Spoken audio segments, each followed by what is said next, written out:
بسم اللہ الرحمن الرحیم۔ یہ پاک صلی اللہ علیہ وسلم تشریف فرماتی حضرت عائشہ صدیقہ کی ایک بوڑھی عورت آ گئی۔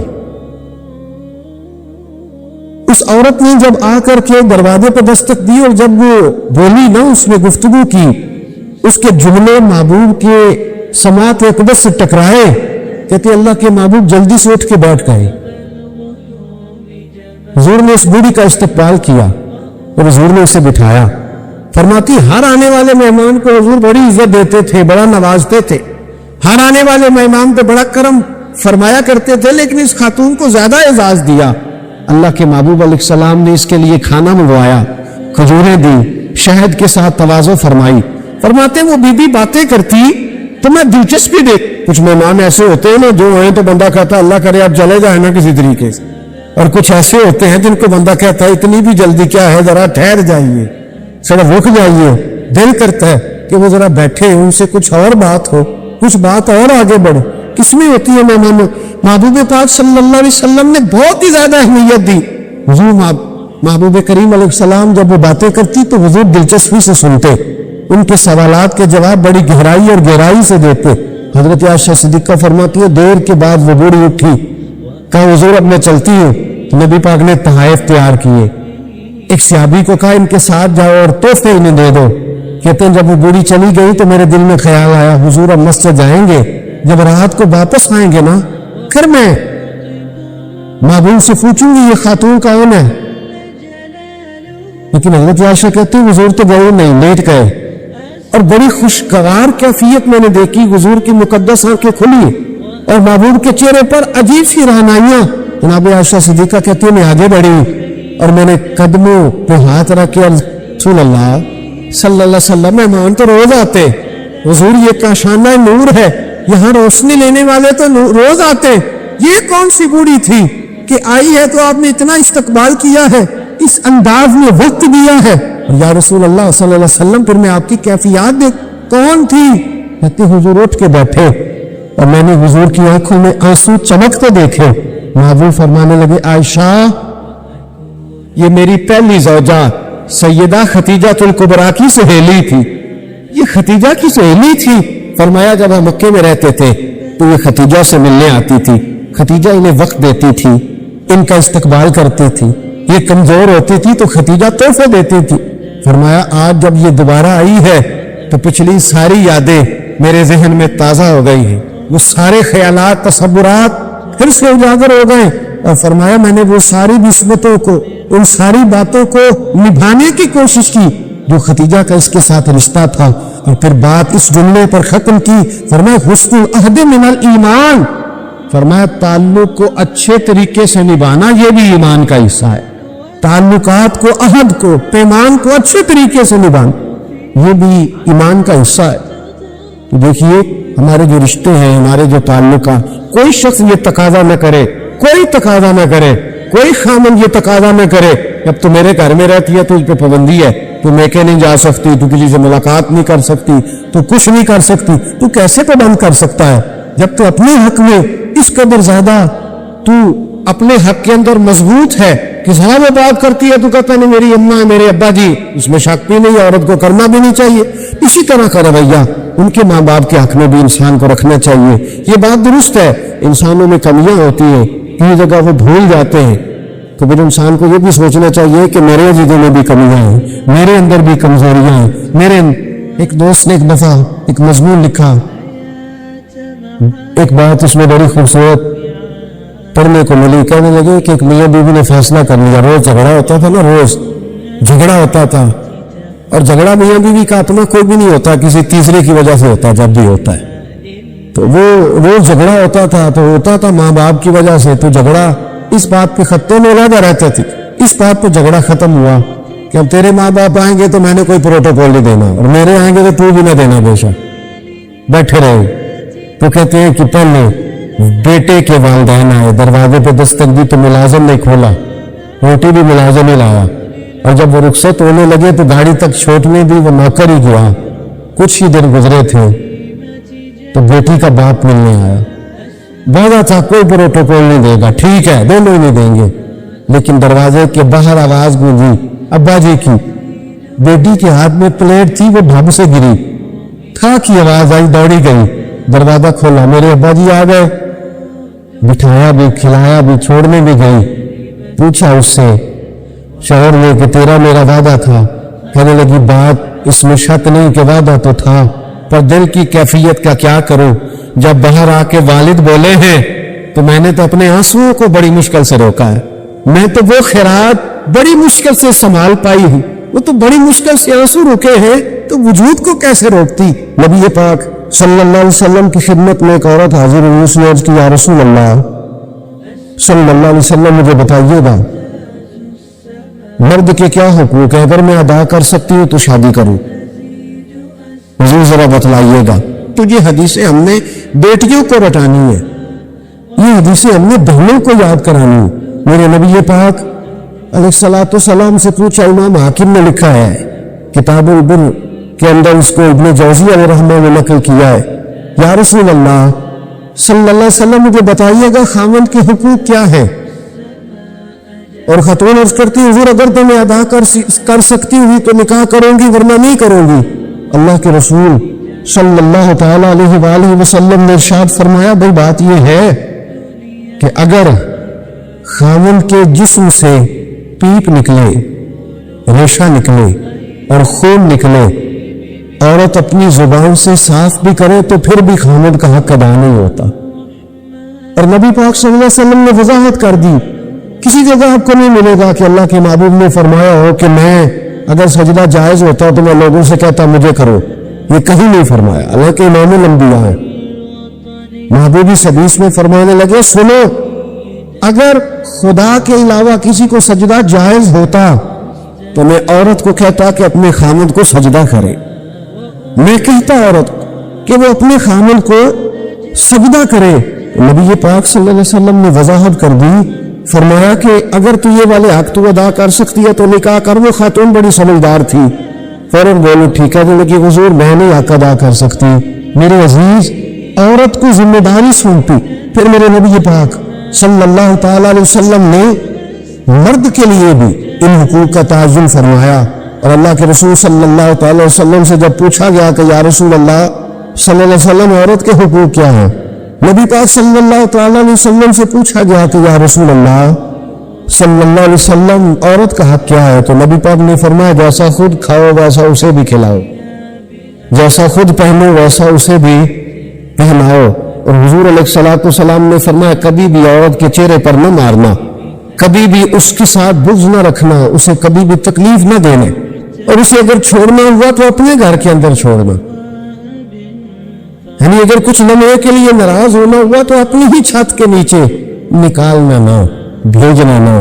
رسوائی ہوتی ہے جب وہ لے کے جاتی ہے تو لوگ باتیں کرتے. اگر چھوڑنا ہوا تو اپنے ہی گھر میں چھوڑ لینا، کچھ لمحوں کو ناراض ہو لینا، کچھ ایسی بات کر لینا، لیکن جب اسے نکال دیتے ہو تو مسائل بن. جیسا خود کھاؤ ویسا اسے بھی، جیسا خود کھاؤ ویسا اسے بھی. نبی کریم سید عالم صلی اللہ تعالی علیہ وآلہ وسلم نے اس بات کی وضاحت کر دی. اب ایک بات وہ قابل توجہ ہے جس پر میں آج خصوصی طور پر بات کرنا چاہ رہا ہوں، وہ یہ ہے کہ نبی پاک صلی اللہ علیہ وسلم نے یہ بھی بتا دیا کہ ماں کا بڑا حق ہے، اور حضور نے یہ بھی بتا دیا کہ بیوی کا بھی حق ہے. جو تم نے خود کھانا ہے اسے کھلانا ہے، جو خود پہننا ہے اسے. اب مسئلہ پتہ کیا ہوتا ہے، بیوی کا مطالبہ ہے کہ تو سوائے میرے کسی کے نہیں سنے گا. وہ کہتی ہے کہ چونکہ میں آئی ہوں سارا کچھ چھوڑ کے، اب سوائے میرے تو کسی اور کی نہیں سنے گا. اماں کہتی ہے کہ چونکہ پیدا میں نے کیا ہے، پرورش میں نے کی ہے، جوان میں نے کیا، تو حقوق میرے زیادہ ہیں. یہ حدیث اماں ضرور سنائے گی اگر اسے یاد ہوگی. اب اس کا نقصان یہ ہوتا ہے اگر کسی عورت سے یہ پوچھا جائے کہ تو بتلا کہ بغیر ماں کے کوئی بچہ بڑا ہو سکتا تھا، تو اس نے پال پوس کے تجھے دیا ہے، تو تجھے کیسے کہہ سکتی ہے کہ تو کسی اور کی نہ سن. اور اگر اماں سے بندہ کہے کہ تو خود ہی گئی تھی اس کو دیکھنے، تو ہی اس کو لائی ہے، اب کس طرح کر کے یہ ممکن ہو سکتا ہے کہ خاتون خانہ جو نکاح کر کے آئی ہے، جس کے حقوق کا تعین خود نبی پاک صلی اللہ علیہ وسلم نے فرمایا، اس کو حق نہ دیا جائے. ہمارے ہاں نقصان یہ ہوتا ہے، ایک آدمی کہتا ہے کہ وہ میری سنی جائے، اور میرے علاوہ کسی دوسرے کی نہ سنی جائے، بالکل میری حد تک معاملہ رہے، آگے نہ بڑھے۔ میاں بیوی دیکھیں نا، ایک عورت سارا کچھ چھوڑ چھاڑ کے، اپنے ماں باپ بہن بھائی چھوڑ کے بظاہر پردیس میں آ کے بیٹھتی ہے خاوند کی خاطر، اس کا بڑا حق ہے۔ اور نبی پاک علیہ الصلوۃ والسلام نے فرمایا تم میں سے بہتر وہ ہے جو اپنے گھر والوں کے لیے بہتر ہے۔ خیرکم خیرکم لأہلہ وانا خیرکم لأہلی، فرمایا تم میں سے بہتر وہ ہے جو اپنے گھر والوں کے لیے بہتر ہے، اور میں تم سب سے بڑھ کر اپنے گھر والوں کے لیے بہتر۔ اس میں شک نہیں، اس عورت کے حقوق ہیں، نبی پاک علیہ الصلوۃ والسلام نے اس کی وضاحت فرمائی، لیکن حضور نے رشتوں کا تعین کر کے بتایا۔ رشتوں کا مستدرک کے اندر حدیث ہے، رسول کریم صلی اللہ تعالی علیہ وآلہ وسلم کی پیاری زوجہ حضرت عائشہ صدیقہ رضی اللہ تعالی عنہ فرماتی ہیں نبی پاک کی بارگاہ میں عرض کیا گیا یا رسول اللہ صلی اللہ تعالی علیہ وسلم ذرا ارشاد فرمائیے گا عورت پر سب سے زیادہ حق کس کا ہے؟ حضور ذرا بتلائیے گا عورت پر سب سے زیادہ حق کس کا ہے؟ تو یہ کسی مفتی کا قول نہیں، یہ کسی دانشور کی رائے نہیں، یہ اس محبوب کا قول ہے جنہیں اللہ تبارک و تعالی نے دنیا میں راحت اور آرام دینے کے لیے مبعوث فرمایا ہے۔ یا رسول اللہ صلی اللہ علیہ وسلم عورت پر سب سے زیادہ حق کس کا ہے؟ تو حضور نے فرمایا اس کے خامن کا۔ اسی مجلس میں، اسی محفل میں وہ شخص اٹھ کے نہیں گیا، وہی شخص حضور سے سوال کرنے لگا حضور تو مرد پر حق کس کا زیادہ ہے؟ عورت پر تو میں نے پوچھ لیا، نیا شخص نہیں آیا، نیا آدمی نہیں آیا۔ اسی نے اسی مقام پر اسی جگہ کھڑے ہو کے سوال کیا کہ یا رسول اللہ صلی اللہ علیہ وسلم اب یہ بھی ارشاد فرما دیجئے کہ مرد پر سب سے زیادہ حق کس کا ہے؟ نبی پاک نے فرمایا اس کی ماں کا۔ عورت پر سب سے زیادہ حق کس کا ہے؟ اس کے شوہر کا۔ اور مرد پر سب سے زیادہ حق کس کا ہے؟ اس کی ماں کا۔ یہ حقوق کی تعین ہے جو نبی پاک صلی اللہ علیہ وسلم نے کر کے دیا، یہ حقوق کی وہ والی وضاحت ہے، اور یہ ہر آدمی کا وہ والا مقام ہے جو میرے محبوب علیہ الصلوۃ والسلام نے اپنی امت کو خود بتایا ہے کہ یہ اس کی جگہ ہے اور یہ اس کی جگہ ہے۔ اب یہاں ایک بات اور قابل غور ہے، مرد کی عورت پر بھی حقوق ہیں، عورت کے مرد پر حقوق ہے۔ میرے رسول پاک صلی اللہ تعالی علیہ وآلہ وسلم کی خدمت عالی مرتبت میں جب ایک شخص نے عرض کی کہ حضور مجھ سے بڑا گناہ ہو گیا ہے تو میں کیا کروں، تو نبی پاک نے فرمایا جا کے اپنی اماں کی نوکری کر۔ ایک کوئی ایسا گناہ اس صحابی سے ہو گیا تھا جو دور جاہلیت کا تھا، شارحین نے لکھا ہے، اب وہ جن کے حقوق ضائع کیے تھے وہ مل نہیں رہے تھے یا وہ دنیا سے جا چکے تھے، تو اس نے حل پوچھا کہ حضور اب کیا کروں، تو نبی پاک علیہ السلام نے فرمایا جا اپنی اماں کی نوکری کر، اللہ تیرے گناہ معاف کر دے گا۔ اس صحابی نے فوراً کہا حضور میری تو اماں پردہ کر گئی، میری اماں تو وصال کر گئی۔ تو حضور نے ایک نیا حق بیان فرمایا، محبوب نے فرمایا جا کے خالہ کی نوکری کر، اللہ تیرے گناہوں کو معاف فرما دے گا۔ اور فرمایا خالہ بھی مثل ماں کے ہوتی ہے، خالہ بھی مثل ہے، تو جا کے حضور علیہ الصلوۃ والسلام نے تو خالہ کا حق بیان کر دیا، نبی پاک نے تو تعین کر دیا کہ تو نے نوکری کرنی ہے۔ اب اگر بیگم صاحبہ کو اعتراض ہو کہ تو خالہ کے گھر کیا لینے گیا تھا، تو ادھر کیوں گیا تھا، تو یہ اس کا اعتراض اس لیے درست نہیں ہے کہ اس حق کو رسول پاک نے بیان فرما دیا، نبی پاک صلی اللہ علیہ وسلم نے اس کا ذکر فرما دیا۔ محبوب کریم صلی اللہ علیہ وسلم نے صحیح بخاری کے اندر رسول پاک صلی اللہ علیہ وسلم نے ایک بڑا خوبصورت فرمان ارشاد فرمایا۔ اللہ کے رسول فرمانے لگے صحابہ سے کیا تم میں سے کوئی چاہتا ہے کہ اس کی عمر بھی لمبی ہو، رزق بھی زیادہ ہو؟ اور اگر میں یہ سوال عورتوں سے کروں نا، خواتین سے کروں کہ کیا تم چاہتی ہو کہ تمہارے خاوند کے پاس پیسے بھی زیادہ ہو، عمر بھی لمبی ہو، تو میرے خیال ہے ایک خاتون بھی ایسی نہیں ملے گی جو کہے کہ نہیں میں نہیں چاہتی، ساری کہیں گی کہ ہمارا دل کرتا ہے کہ ہمارے گھر کے اندر رزق بھی زیادہ ہو، اور اللہ تبارک و تعالیٰ نے جس کو میرے سر کا سایہ بنایا وہ قائم بھی رہے۔ ہر خاتون یہ دعا مانگے گی۔ اب یہ صحیح بخاری ہے تو پھر وہ والا وظیفہ پڑھ لے جو نبی پاک نے بیان فرمایا ہے۔ نبی پاک علیہ السلام نے فرمایا کیا تم میں سے کوئی چاہتا ہے عمر لمبی ہو، رزق زیادہ ہو؟ صحابہ عرض کرنے لگے حضور سارے چاہتے ہیں، یہ صحیح بخاری ہے۔ تو محبوب فرمانے لگے پھر وظیفہ سنو، اپنے رشتہ داروں کے ساتھ اچھا سلوک کرو، اللہ تمہاری عمر بھی لمبی فرما دے گا، رزق میں اضافہ بھی فرما دے گا۔ ایک طرف آپ بٹھا لیں بڑے بڑے اسکالر، بڑے بڑے لیکچرار، بڑے بڑے خطیب، بڑے بڑے عالم، اور قرآن نے صرف اتنا کہا کہ مرد عورت کا لباس ہے، عورت بول کے بتاؤ۔ اور بھائی دو جملے، مرد عورت کا لباس ہے، عورت۔ ابھی اس جملے کی صرف 3 تفسیریں جو ہمارے محدثین نے کی، یہ صرف 3 جملے اگر آپ کی سمجھ میں آ جائیں تو میاں بیوی کو مزید کسی لیکچر کی ضرورت ہے۔ یہ پردہ کیا ہے؟ مرد عورت کا لباس ہے، عورت تو 3 کام کرتا ہے لباس، ایک تو گرمی سردی سے بچاتا ہے، اور ایک کپڑے پہن کے بندہ سونے لگتا ہے، اور تیسرا کوئی عیب ہو تو کپڑوں کی وجہ سے چھپ جاتا ہے۔ تو اللہ کریم نے مرد اور عورت، دیکھو وَإِنَّ لِبَاسٌ لَكُمْ وَأَنْتُمْ لِبَاسٌ لَهُنَّ، مرد کو بتایا کہ تو گرمی سردی سے بچنا چاہتا ہے، یعنی کسی بھی اچھی بری جگہ سے بچے گا تو بیوی کی وجہ سے بچے گا، اور بیوی سے کہا گیا کہ یاد رکھ جڑیاں خسموں دی وچ رضا بسن، پاگ جاگ جاندے نہیں نہ گولیاں دے، تیرے لیے یہی بہتر ہے، یہ تو اپنے خامن کی رضا میں رہ، یہ تیرا پردہ ہے، یہ تیرا لباس ہے۔ اور ان دونوں کو بتا دیا کہ لباس ایک تو گرمی سردی سے بچاتا ہے، دوسرا بندہ سڑ جاتا ہے کپڑے ڈال کے، بڑا سونا بندہ بھی اگر طامت کے ساتھ اور خالی بنیان کے ساتھ آ جائے، کرتا نہ پہنے تو وہ اچھا نہیں لگتا، وہ کرتا پہنے گا تو زینت ہو جائے گی۔ تو بیوی کو بتا دیا کہ تو جتنی مرضی بھی اعلیٰ ہو، تیری شان تیرے خامن کے ساتھ ہی، اور خامن کو بھی کہا کہ یاد رکھ اگر تو گھر نہیں بسا سکتا تو باقی دنیا کو کیا خیر عطا کرے، خیرکم خیرکم لأہلہ وانا خیرکم لأہلہ۔ اور تیسری بات یہ عرف آخر ہے، اگر آپ کی سمجھ میں آئے تو مرد کو بتایا تو اس کا لباس ہے، عورت کو بتایا تو اس کا لباس ہے۔ لباس عیب چھپاتا ہے، عیب دکھاتا ہو، یہاں پھنسی نکل آئے تو لوگ کیا کرتے ہیں، رومال میں ٹک لو، تھوڑا نکل آیا نا تو سر پہ جو پرنا لیا اسی سے لوگ لپیٹ لیتے ہیں۔ یہ جو لباس ہوتا ہے یہ چھپاتا ہے۔ قرآن پاک کی عظمت دیکھو کس طرح قرآن ہماری تربیت کرتا ہے۔ کہا اگر بی بی میں کوئی خامی ہے تو سویرے اٹھ کے لوگوں کو نہ بتا، بلکہ چھپا، اس لیے کہ تو اس کا پردہ ہے۔ اور بی بی سے کہا گیا کہ سارے زمانے کو نہ بتا نکما ہے، نکھٹو ہے، کس طرح کا ہے، شکوہ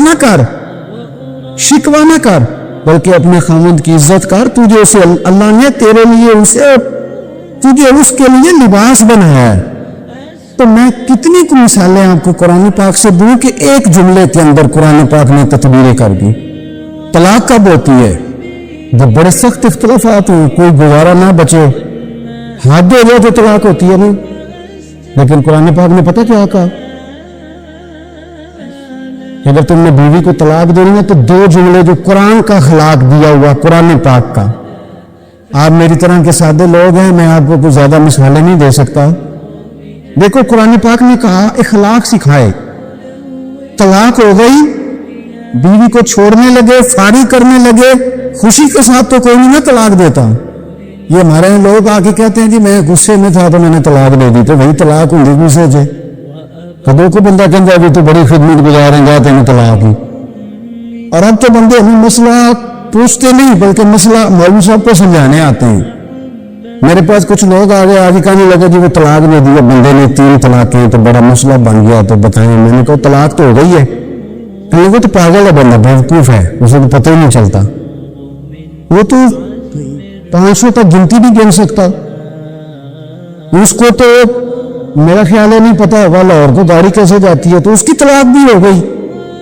میں نے صاحب آپ کوئی پیر صاحب کرنے والی بات کریں، ہمیں سمجھاتے ہیں لوگ آ کے، آپ یقین کریں۔ میں کیا تو انہیں شدائی ہے، وہ طلاق کی نہیں پہلے 10 شدائی دا نکاح کی نہیں ہوا جی، وہ شدائی دا نکاح تو چٹپٹ ہو گیا، تو 3 بچے بھی ہو گئے، نکاح ودا ہو گیا ہے، پر طلاق ہو سکتی، یہ عجیب فلسفہ بھائی۔ وہ نکاح ہو گیا تو اس کا سب ٹھیک ہے، اور طلاق کی باری ہے تو کہتے شدائی ہے۔ میں کہتی شدائی سی تے نے کندھ نے طلاق کیوں نہیں دیتی، بیوی نے کیوں دیتی سی؟ میری بات کی سمجھ آ رہی ہے؟ ایسے تو نہیں نا کہ رستے جاتے کسی بیوی کو طلاق دے دی اس نے، شدائی تھا تو وہ پاگل تو جس کو مرضی جو مرضی کہہ دیتے، جس کو اس کو پتا تھا میری بیوی، اور یہ بھی پتا تھا کہ طلاق دینی ہے شدائی۔ لوگ مسئلہ بھئی آپ کیوں اللہ کے حلال کو حرام اور حرام کو حلال کرتے؟ تو جو میں بات عرض کرنے لگا ہوں، قرآن پاک کی عظمت دیکھیے، فرمایا جب تم طلاق دو تو پھر کس طرح دو؟ فرمایا جب تم نے 2 طلاقیں دے دی تو اب کرنے کیا ہے؟ فَإِمْسَاكٌ بِمَعْرُوفٍ أَوْ تَسْرِيحٌ بِإِحْسَانٍ۔ اب اگر 2 طلاقوں کے بعد رکھنا تو نیکی کر کے رکھنا، اور سنو یارو، یہ قرآن سکھاتا ہے۔ فرمایا اگر بیوی کو طلاق دے کے بھیجنا تو احسان کر کے بھیجنا، اللہ کرے آپ کو سمجھا۔ اور تصریح بِإِحْسَان، وہ قرآن پڑھتے ہیں نا، غور نہیں کرتے، کہا اگر طلاق دے کے بھیجنا تو کس طرح بھیجنا؟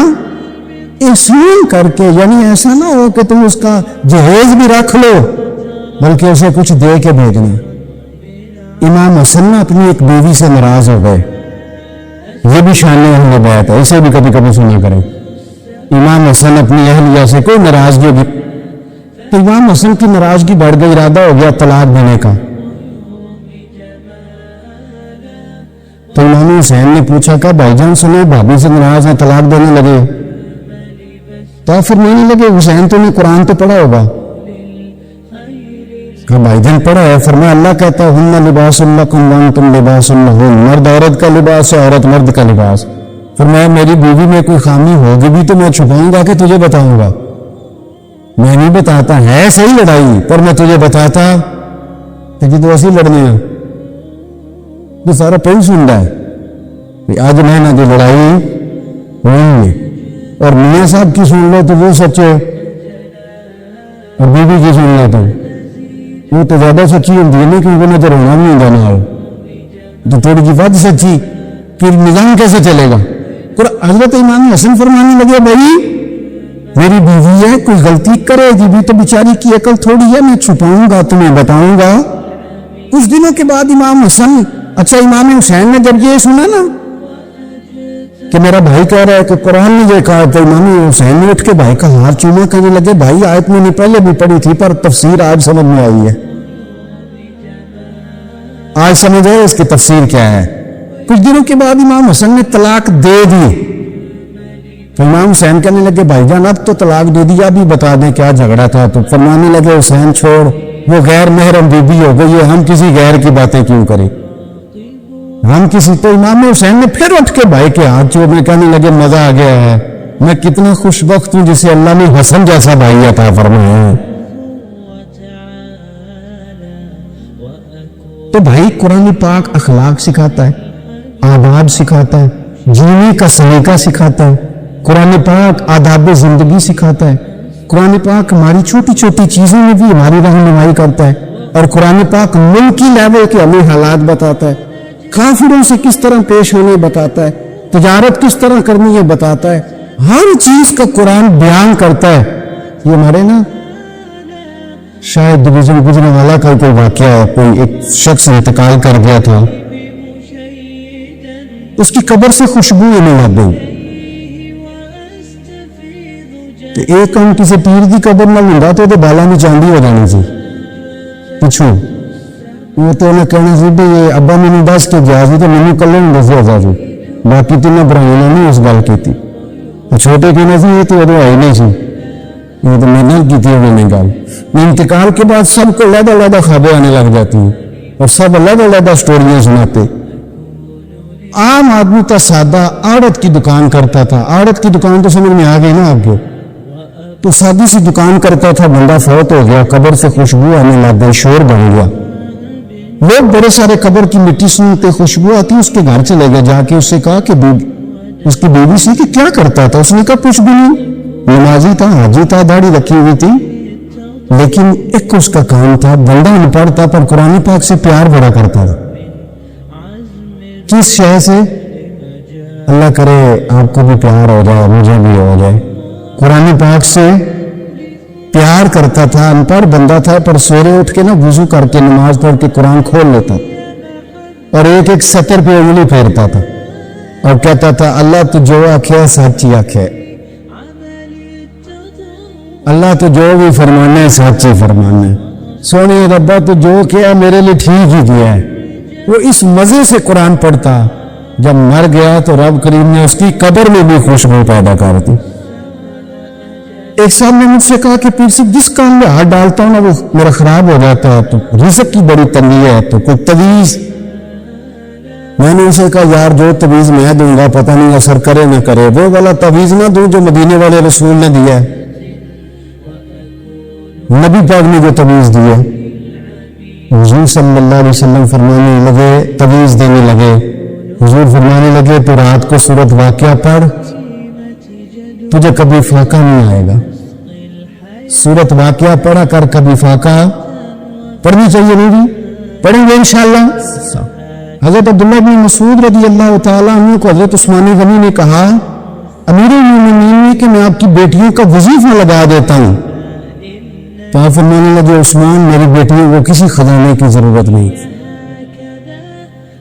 میں تیانوں خزانہ دے چڑھے ہے.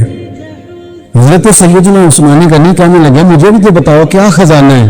تو آپ فرمانے لگے میں نے اپنی بیٹیوں کو سورۃ واقعہ یاد کرا دی ہے، اور میرے رسول پاک علیہ السلام نے فرمایا جو سورۃ واقعہ پڑھے اسے فاقہ نہیں آتا. تو حضور نے کہہ دیا ہے تو آ سکتا بھی نہیں. تو قرآن پاک کی عظمت کو سمجھی، قرآن پاک کی شان کو سمجھی.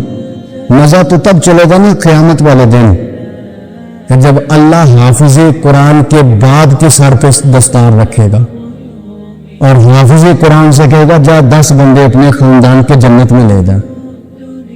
دنیا کے اندر یہ واحد کتاب قرآن پاک ہے جو ہمارے پاس ہمارے پیارے نبی صلی اللہ علیہ وسلم کا معجزہ ہمارے ہاتھوں میں موجود ہے. یہ حضور کا معجزہ ہے قرآن پاک، اور زندہ اور جاوید معجزہ ہے. عرب کے جو لوگ تھے انہیں بڑی باتیں کرنی آتی تھی، فصیح و بلیغ لوگ تھے، اپنی بات سلیقے سے کر سکتے تھے، یعنی بہترین لوگ ہوتے تھے، ایسے نہیں جنہیں بولنے نہ آئے. تو وہ کسی شخص کو مانتے نہیں تھے، وہ کہتے تھے کہ باقیوں کو وہ اجمی کہتے تھے، اجمی گنگے کو کہتے ہیں، وہ نہیں مانتے تھے. لیکن نبی پاک صلی اللہ علیہ وسلم جب ان کے سامنے قرآن پاک لے کے آئے تو کچھ لوگوں نے یہ اعتراض کیا کہ شاید اللہ کے رسول صلی اللہ علیہ وسلم نے اپنے پاس سے بنا بنا کے آیتیں لاتے. اب چونکہ عرب کے لوگوں کا دعویٰ تھا کہ بڑے بڑے اچھے شاعر، بڑے بڑے اچھے ادیب، بڑے بڑے اچھے کلام والے لوگ موجود ہیں، تو قرآن پاک نے انہیں ایک چیلنج دیا، اور وہ چیلنج قیامت تک موجود ہے. قرآن مجید نے کہا کہ اگر تمہیں اس میں کوئی شک ہے نا تو ہم نے اپنے بندہ خاص پہ قرآن نازل کیا ہے، تو دعویٰ تو تمہارا بھی ہے نا عربی ہونے کا اور سمجھدار ہونے کا اور فصیح و بلیغ بولنے کا. اگر یہ تمہارا دعویٰ ہے کہ یہ اپنے پاس سے بنا کے لاتے ہیں تو چلو تم بھی کوئی چھوٹی سی صورت بنا کے دکھاؤ. اللہ کرے آپ کو میں بات سمجھا سکوں. وَإِن كُنتُمْ فِي رَيْبٍ مِّمَّا نَزَّلْنَا عَلَىٰ عَبْدِنَا، فرمایا اگر تمہیں اس میں کوئی شک ہو جو ہم نے اپنے بندہ خاص پہ نازل کیا ہے تو فَأْتُوا بِسُورَةٍ مِّن مِّثْلِهِ، اس طرح کرو اس کی مثل ایک صورت لے کے آؤ. اس کی مثل ایک